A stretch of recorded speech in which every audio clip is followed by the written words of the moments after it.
Ito ho ang sinapit ni Bato.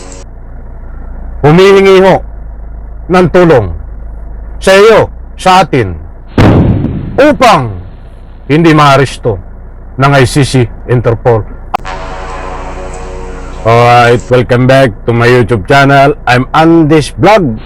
Senador Bato humihingi ng tulong para hindi maaresto ng ICC, Interpol. At ito pa ang mas matindi. Senador Bato humihingi ng tulong sa taong bayan para hindi ho madala diyan sa dahig Netherlands upang ikulong. Nako! Bago ko po ibahagi po sa inyo lahat yan, isang like muna sa video na ito. Naka-like na po ba? Kung nagustuhan nyo lang po.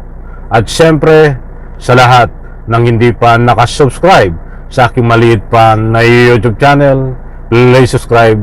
Maraming salamat po. Eto na, ay hindi na ho alam ang gagawin nitong si Bato. Kung dati ho, ang sabi nga niya, siya ay susuko at kusa magpapakulong diyan ho sa dahig Netherlands, subalit nagibaho ang ihip ng hangin. Sabi nga niya, siya ay hihingi ng tulong dito kay Senate President Escudero upang magtago diyan ho sa Senado. Subalit nagiba na naman ho ang ihip ng hangin. Itong kanyang galawan ngayon, mahal na araw. Itong galawan ngayon na latest update, buhat doon po sa kanyang pinagtataguan, ay ito ang gustong hingin niya na tulong sa atin at sa taong bayan. Kung pwede lang, itong si Bato ay nakikiusap at nagmamakawa sa paghingi ng tulong. Ito, ibibigay ko na po sa inyo kapag mayroon po kayong pagkakataon.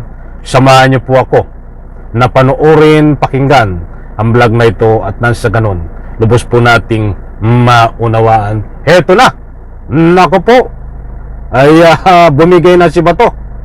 Paiba-iba na ho ang sinasabi.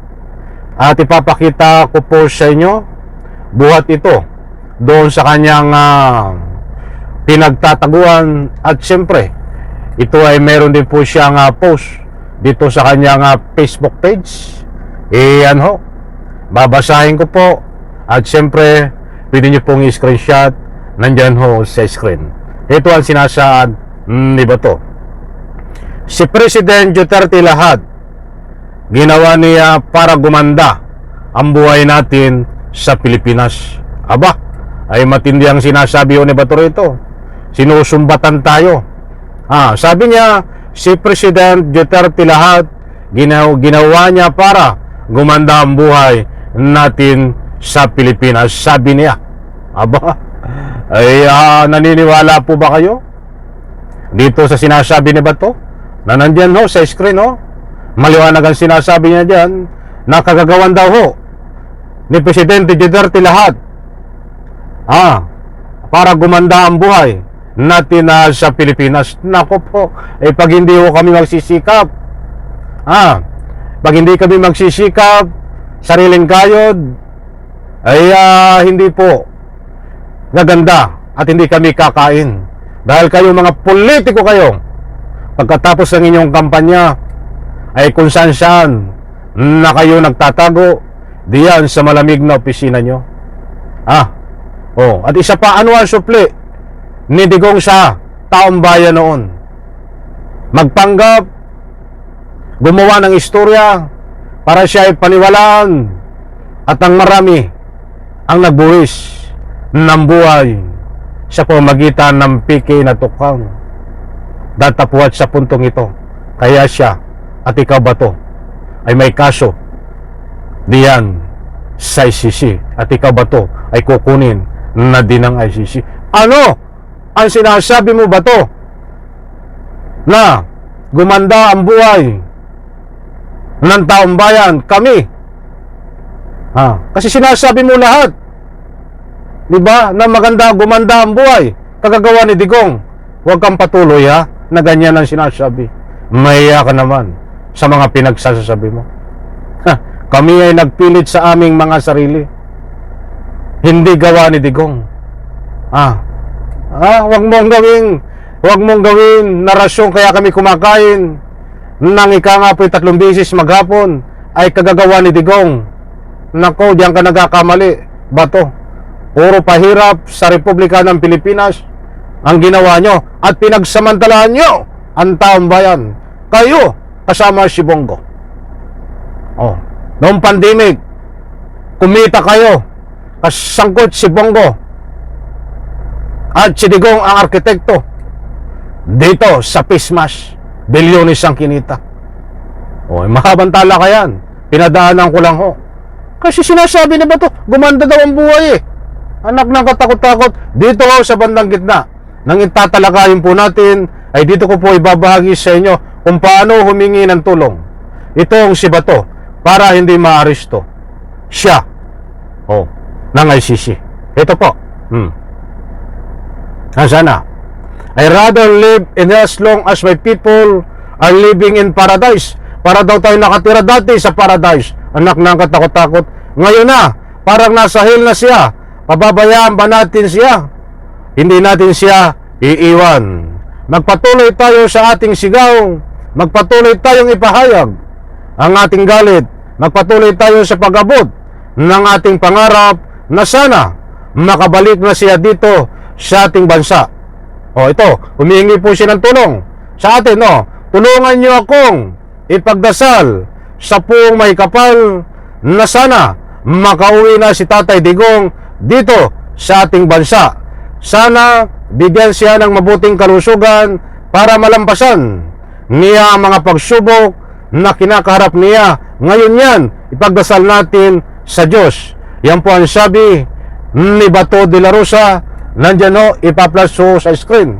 So, sabi nga pa niya, ang sabi nga niya, ay ito daw si Digong na kanyang amo ay nasa emperno na ngayon. Ay ginawa mo pang nasa emperno itong si Digong. At ikaw ay nakakaalala ngayon ng Diyos. Niluloko mo ang iyong sarili, Bato. Dahil noon kapanahonan nyo na ginugulo mo ang Pilipinas, nung kapanahonan nyo ni Digong, ni Bato, at ikaw Bato, at ang iyong mga kasangkot na pinapahirapan nyo ang mga biktima ng ika nga po'y maling pamamaraan nyo dito tinatawag na tukhang na marami na nagbuwis ng buhay, ay hindi nyo naiisip ang Diyos. Minumura nga ng amo mo ang Diyos. Minumura. Ikaw hindi mo rin naiisip yan. Tapos ngayon lalapit ka sa mahal na Panginoon Diyos at dinadamay mo rin kami. Taong bayan, dinadamay mo. Taong bayan, inuutusan mo sa pamamagitan ng magdasal. Ay, anak ng katakot-takot. Ngayon, ang gusto mong palabasin dito, kapag naibalik si Digong sa Republika ng Pilipinas, dahil iyan ang iyong pinaka-main goals. Iyan ang iyong pinaglalaban ngayon, na makabalik si Digong dito sa Republika ng Pilipinas. Kaya tumingi ka ng tulong na ipagdasal na yan ay para maisalba din ang iyong sarili, para hindi ka rin maaresto. Maliwanag din ho diyan na itong si Bato ay humihingi po din ng tulong para hindi maaresto ng ICC, Interpol, at yan ho ay may kaugnay dito sa paghingi niya ng tulong para mapabalik itong si Digong sa bansang Pilipinas na malabo ho sa katotohanan na itong si Bato ay nananaginip ho ng gising. Alam ko mga kaibigan, nakuha nyo ang gusto kong punto. So mga kaibigan, ito ho ang sinapit ni Bato. Humihingi ho ng tulong sa iyo, sa atin, upang hindi maaresto ng ICC, Interpol. At syempre, ito pa ang mas matindi na hinihingin tulong ni Bato. Sana hindi siya ipadala diyan ho sa Dahig, Netherlands upang ikulong. Muli po, isang like ko sa video na ito. Maraming salamat. Pagpalain po tayo lahat. Abangan po natin kung ano ang susunod dito, dahil ito ho ay malapit na ho sa katotohanan. Muli po, maraming salamat, Bayan.